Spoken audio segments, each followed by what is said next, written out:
Hello बच्चे, आपके ही YouTube channel all in one exam pass पर आप सभी का स्वागत है। आज मैं बिहार बोर्ड जो क्लास 10th का एग्ज़ाम होने वाला है 2024 में, उसके लिए मैं साइंस के मोस्ट इम्पॉर्टेंट ऑब्जेक्टिव क्वेश्चन लेकर आया हूं, जो बहुत ही इम्पॉर्टेंट है आपके एग्ज़ाम के लिए। इसलिए आप लोग इस वीडियो को एकदम शुरू से लेकर पूरे अंत तक देखेंगे, बीच में इस वीडियो को नहीं छोड़ेंगे, अन्यथा आपका बहुत ही इम्पोर्टेंट प्रश्न छूट जाएगा जो आपके एग्ज़ाम के लिए है। तो मैं आशा करता हूं कि आप लोग इस वीडियो को शुरू से लेकर पूरे अंत तक देखिएगा, और इस वीडियो को देखने के बाद अगर आप लोग चाहते हैं कि और वीडियो देखें तो हमारे चैनल पर जाइएगा। वहां पर मैंने बहुत सारा सभी विषय का वीडियो अपलोड किया है जो आपके एग्ज़ाम के लिए काफ़ी ही इम्पोर्टेंट है। आप लोग वहाँ से जाकर देख लीजिएगा। तो चलते हैं इस वीडियो के पहले प्रश्न की ओर।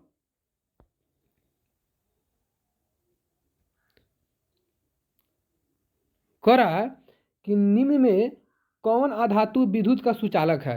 कह रहा है कि निम्न में कौन अधातु विद्युत का सुचालक है। इसका राइट आंसर हो जाएगा आपका ए नंबर, ग्रेफाइट। जो ग्रेफाइट होता है वह विद्युत का क्या होता है, सुचालक होता है। अगला सवाल है आपका। कह रहा है कि निम्न में से किस धातु को किरोसिन में डुबा कर रखते हैं। किरोसिन का मतलब होता है मिट्टी तेल। इसको क्या बोलते हैं, मिट्टी तेल, जो हम लोग गांव एरिया में बोलते हैं मिट्टी तेल, और इंग्लिश में बोलते हैं केरोसिन तेल में। मतलब किस धातु को डुबो कर रखा जाता है। इसका राइट आंसर होगा ए नंबर, यानी सोडियम को। जो सोडियम होता है उसे हम लोग केरोसिन तेल में डुबा कर रखते हैं। अगला सवाल है।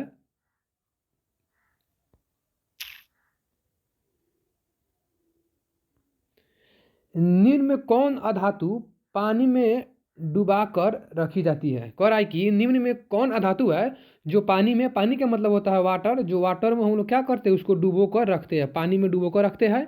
इसका राइट आंसर होगा आपका ए नंबर, श्वेत फास्फोरस। जो होता है श्वेत फास्फोरस, उसको हम लोग पानी में डुबो कर रखते हैं। अगला सवाल है। ताम्र एवं तीन के मिश्र धातु को क्या कहते हैं। ताम्र एवं तीन के मिश्र धातु को क्या कहते हैं। इसका राइट आंसर होगा बी नंबर, कांसा कहते हैं। क्या कहते हैं, कांसा। अगला सवाल है। स्कूल की घंटी धातु की बनी होती है क्योंकि यह, जो स्कूल की घंटी होती है वह धातु की क्यों बनी होती है। इसका राइट आंसर होगा ए नंबर, यानी सोनोरस है। क्या होता है वह, सोनोरस, इसलिए। अगला सवाल है। सीसा और टिन की मिश्र धातु को कहते हैं। सीसा और टिन की मिश्र धातु को क्या कहते हैं। इसका राइट आंसर होगा ए नंबर, सोल्डर। क्या कहते हैं, सोल्डर। अगला सवाल है। निम्न में से किस धातु को चाकू से काटा जा सकता है। निम्न में से किस धातु को चाकू से काटा जा सकता है। इसका राइट आंसर होगा आपका सी नंबर, यानी सोडियम को हम लोग क्या करते हैं, चाकू से काट सकते हैं।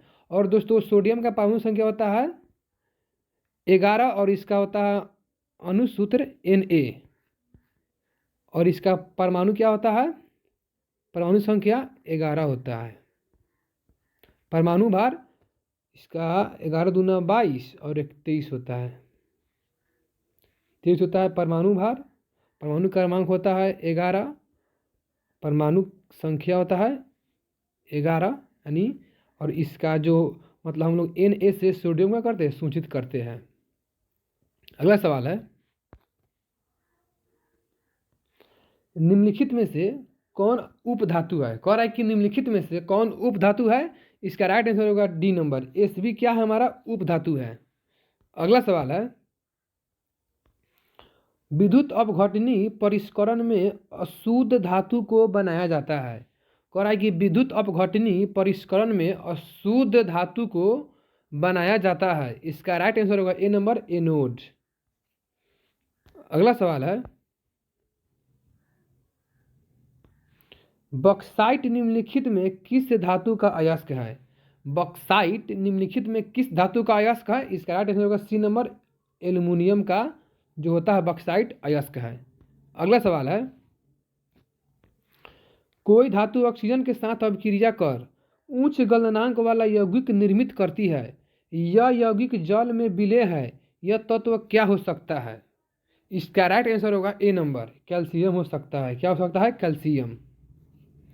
अगला सवाल है। शुद्ध रूप में धातु की सतह चमकदार है, यह धातु के किस गुण धर्म को प्रदर्शित करता है। कह रहा है कि जो शुद्ध रूप से जो धातु है उसका सतह क्या है, चमकदार है। यह किस धातु के गुण धर्म को प्रदर्शित करता है। इसका राइट आंसर होगा ए नंबर, धात्विक चमक को क्या करता है, प्रदर्शित करता है। अगला सवाल है, अगर किसी मिश्र धातु में एक धातु पारद है तो इसे क्या कहते हैं। इसका राइट आंसर होगा आपका सी नंबर, अम्लगम। क्या कहते हैं, अम्लगम कहते हैं। अगला सवाल है, लोहा निम्न में से किस धातु को उसके लवणों से विस्थापित कर सकता है। इसका राइट आंसर होगा डी नंबर, कॉपर। कॉपर क्या कर सकता है, विस्थापित कर सकता है। अगला सवाल है, सोडियम का एक अयस्क चिली साल्ट पीटर कहाँ पाया जाता है। सोडियम का एक अयस्क चिली साल्ट पीटर कहाँ पाया जाता है। इसका राइट आंसर होगा बी नंबर, दक्षिणी अमेरिका में। कहाँ, दक्षिण अमेरिका में। अगला सवाल है, शुद्ध सोना है, शुद्ध सोना क्या है। इसका राइट आंसर होगा आपका 24 कैरेट। जो 24 कैरेट का होता है उसको हम बोलते हैं शुद्ध सोना, शुद्ध गोल्ड, प्योर गोल्ड। कितना कैरेट का, 24 कैरेट के सोना को हम लोग बोलते हैं प्योर गोल्ड। अगला सवाल है, सिल्वर तथा कॉपर उष्मा के, सिल्वर तथा कॉपर उष्मा के होते हैं। इसका राइट आंसर होगा आपका बी नंबर, सबसे अच्छे चालक होते हैं। अगला सवाल है, लेड उष्मा का क्या होता है। इसका राइट आंसर होगा आपका डी नंबर, सॉरी दोस्तों ए नंबर होगा। क्या होता है, अचालक होता है। क्या होता है, अचालक। लेड उष्मा का क्या होता है, अचालक होता है। लेड उष्मा का क्या होता है, अचालक होता है। ए नंबर इसका राइट आंसर होगा। अगला सवाल है, कह रहा है कि एक्वारेजिया किन दो अम्लों का ताजा मिश्रण है। इसका राइट आंसर होगा आपका ए नंबर, सांद्र हाइड्रोक्लोरिक अम्ल और सांद्र नाइट्रिक अम्ल का क्या है, मिश्रण है। अगला सवाल है, कौन सा अधातु कमरे के ताप पर तरल अवस्था में पाया जाता है। कह रहा है कि कौन अधातु कमरे के ताप पर तरल अवस्था में पाया जाता है। इसका राइट आंसर होगा बी नंबर, ब्रोमीन जो है वह क्या पाया जाता है, वह कमरे के ताप पर क्या पाया जाता है, यानी तरल अवस्था में पाया जाता है। क्या, ब्रोमीन। इसका राइट आंसर होगा B number, bromine. Bromine, B R, bromine को हम लोग बी आर से सूचित करते हैं। अगला सवाल है, धात्विय उष्मा तथा विद्युत के होती है। धात्विय उष्मा तथा विद्युत के क्या होती है। इसका राइट आंसर होगा आपका सी नंबर, ए और बी, यानी चालक और चालक, अचालक और चालक। अगला सवाल है, धात्विय आवर्त सारणी में किस ओर स्थित होती है। धात्विय आवर्त सारणी में किस ओर स्थित होती है। इसका राइट आंसर होगा आपका ए नंबर, यानी बाईं ओर केंद्र में। जो धात्विय है वह आवर्त सारणी में बाईं ओर की केंद्र में स्थित होती है। अगला सवाल है, अधात्विय आवर्त सारणी में किधर पाई जाती है। अधात्विय आवर्त सारणी में किधर पाई जाती है। इसका राइट आंसर होगा ए नंबर, दाईं ओर। अगला सवाल है, धातु द्वारा त्यागी गई इलेक्ट्रॉनों की संख्या को उस धातु तत्व का क्या कहा जाता है। इसका राइट आंसर होगा आपका ए नंबर, संयोजकता कहते हैं। अगला सवाल है, धातुओं को पीटकर पतली चादरें बनाई जा सकती है, इस गुण धर्म को क्या कहते हैं। इसका राइट आंसर होगा आपका ए नंबर, आघातवर्ध्यता। क्या कहते हैं उसको, आघातवर्ध्यता। इसलिए हम लोग धातु को पीट कर और पतले चादर बनाई जा सकती है, इसलिए इस गुण को क्या कहते हैं, आघातवर्ध्यता। अगला सवाल है, कुछ धातु के साथ हाइड्रोजन संयोग कर धातु के क्या बनाते हैं। कह रहा है कि कुछ धातु हाइड्रोजन के संयोग कर क्या बनाते हैं। इसका राइट आंसर होगा आपका ए नंबर, हाइड्राइड बनाते हैं। क्या बनाते हैं, हाइड्राइड। अगला सवाल है, धात्विय जल से अभिक्रिया कर कौन सी गैस बनाती है। धात्विय जल से अभिक्रिया करके कौन सी गैस बनाती है। इसका राइट आंसर होगा बी नंबर, हाइड्रोजन गैस बनाती है। अगला सवाल है, धातु से अधातु में इलेक्ट्रॉन के स्थानांतरण से बनने यौगिक को कहते हैं। कह रहा है कि धातु से अधातु में इलेक्ट्रॉन के स्थानांतरण से बनने यौगिक को क्या कहते हैं। इसका राइट आंसर होगा आपका बी नंबर, आयनिक यौगिक। क्या कहते हैं, आयनिक यौगिक। अगला सवाल है, निम्न में कौन अधातुवीय है? निम्न में कौन अधातुवीय है? इसका राइट आंसर होगा ए नंबर, एच क्या है? अधातुवीय है। अगला सवाल है, मिश्र धातु कांसा है? मिश्र धातु कांसा होते हैं। मिश्र धातु कांसा क्या होते हैं? इसका राइट आंसर होगा आपका ए नंबर, विद्युत के कुचालक होते हैं। क्या होते हैं? विद्युत के कुचालक होते हैं। अगला सवाल है, धातु के ऑक्साइड जल में घुलकर क्या बनाते हैं? धातु के ऑक्साइड जो है वह जल में घुलकर क्या बनाते हैं? इसका राइट आंसर का हो जाएगा बी नंबर, क्षार बनाते हैं। देखिए फ्रेंड्स, देखिए बच्चों, मैं जितने भी इस वीडियो में आपको बता रहा हूँ क्वेश्चन, वो आपके मैट्रिक एग्जाम के लिए बहुत ही इंपॉर्टेंट है। इसलिए आप लोग इस वीडियो को एकदम शुरू से लेकर अंत तक देखिएगा, बीच में छोड़ कर जाइएगा नहीं, अन्यथा आपका बहुत ही इंपॉर्टेंट प्रश्न आप मिस कर दीजिएगा। अगला सवाल है आपका, धातुओं के ऑक्साइडों को क्या कहा जाता है? धातुओं के ऑक्साइडों को क्या कहा जाता है? भस्म कहा जाता है। क्या कहा जाता है? भस्म। अगला सवाल है आपका, अधातु के ऑक्साइड जल में घुलकर बनाता है। अधातु के ऑक्साइड जो जल में घुलकर क्या बनाता है? इसका राइट आंसर होगा ए नंबर, अम्ल बनाता है। क्या बनाता है? अम्ल। अगला सवाल है, सक्रियता श्रेणी में सबसे क्रियाशील धातु है। सक्रियता श्रेणी में सबसे क्रियाशील धातु कौन है? इसका राइट आंसर होगा Na यानी सोडियम है। अगला सवाल है, निम्न में से कौन सी धातु तार के रूप में उपलब्ध है? कह रहा है कि निम्न में से कौन सी धातु तार के रूप में उपलब्ध है? इसका राइट आंसर होगा आपका ए नंबर, कॉपर। अगला सवाल है, कौन धातु है जिसका दहन चमकदार श्वेत ज्वाला के साथ संपन्न होता है? इसका राइट आंसर होगा आपका सी नंबर, मैग्नीशियम। अगला सवाल है, कौन सी धातु जो अधिक ताप पर भी ऑक्सीजन से अभिक्रिया नहीं करती है? कह रहा है कि कौन सी धातु है जो अधिक ताप पर भी ऑक्सीजन से अभिक्रिया नहीं करती है? इसका राइट आंसर होगा सी नंबर, सोना जो है वो अधिक ताप पर भी क्या नहीं करती है? अभिक्रिया नहीं करती है। जो सोना भी है अधिक ताप पर अभिक्रिया नहीं करती है। अगला सवाल है, सोडियम तथा पोटेशियम धातु तेजी से अभिक्रिया करता है। सोडियम तथा पोटेशियम धातु तेजी से अभिक्रिया करता है क्योंकि ठंडे जल के साथ। किसके साथ करता है? ठंडे जल के साथ जो सोडियम तथा पोटेशियम धातु तेजी से अभिक्रिया करता है। अगला सवाल है, कौन सी धातु जल में डालने पर तैरने लगती है? कौन सी धातु जल में डालने पर तैरने लगती है? इसका राइट आंसर होगा सी नंबर, कैल्शियम धातु है जो जलने पर तैरने लगती है। जल में क्या करने लगती है? तैरने लगती है। अगला सवाल है, धातुओं के ऑक्साइड हाइड्रोक्लोरिक अम्ल के साथ अभिक्रिया कर कौन सा उत्पाद बनाता है? इसका राइट आंसर होगा ए नंबर, धातु के क्लोराइड प्लस जल। अगला सवाल है,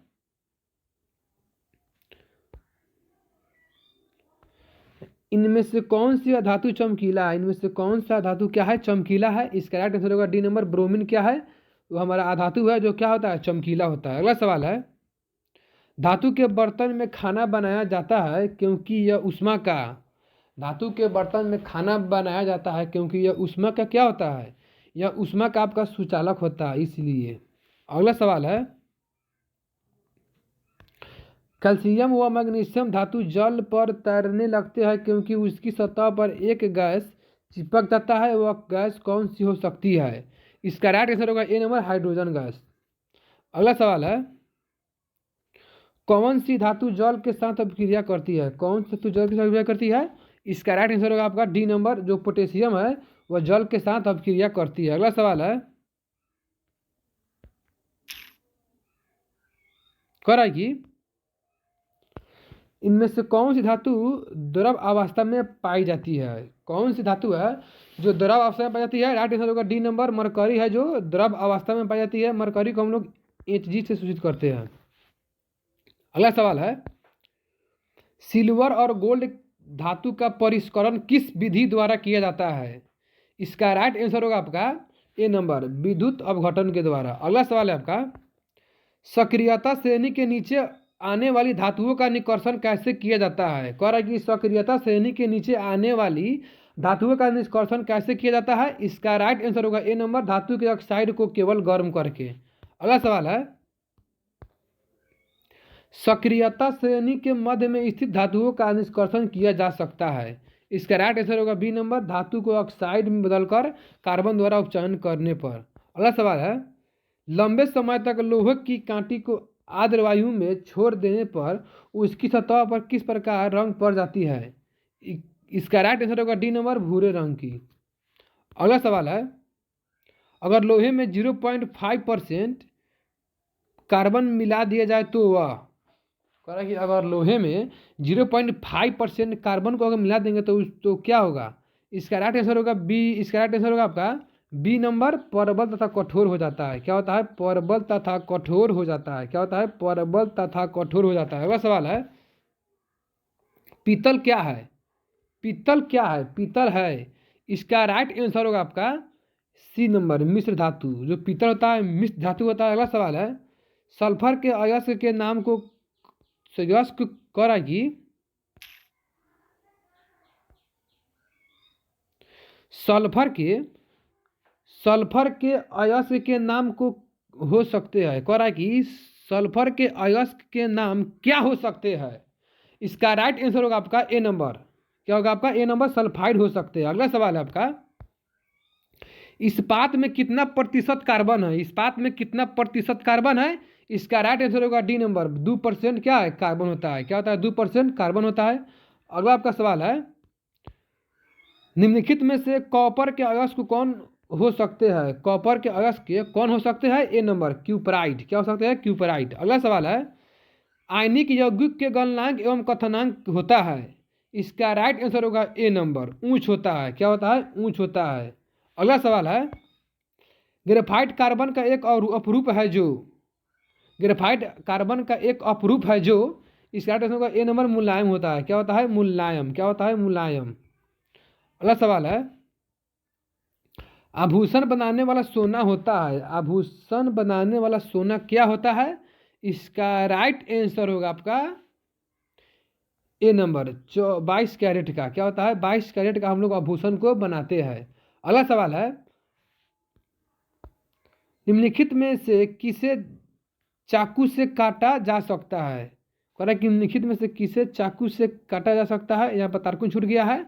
इसका राइट आंसर आपका हो जाएगा ए नंबर, लिथियम को भी चाकू से काटा जा सकता है। अगला सवाल है, जिस तार से आपके घर तक बिजली पहुंचता है किन चीज़ों की परत चढ़ी होती है? इसका राइट आंसर होगा आपका सी नंबर, पॉलीविनाइल क्लोराइड। क्या होगा? पॉलीविनाइल क्लोराइड की परत चढ़ी होती है। अगला सवाल है, सिलिका क्या है?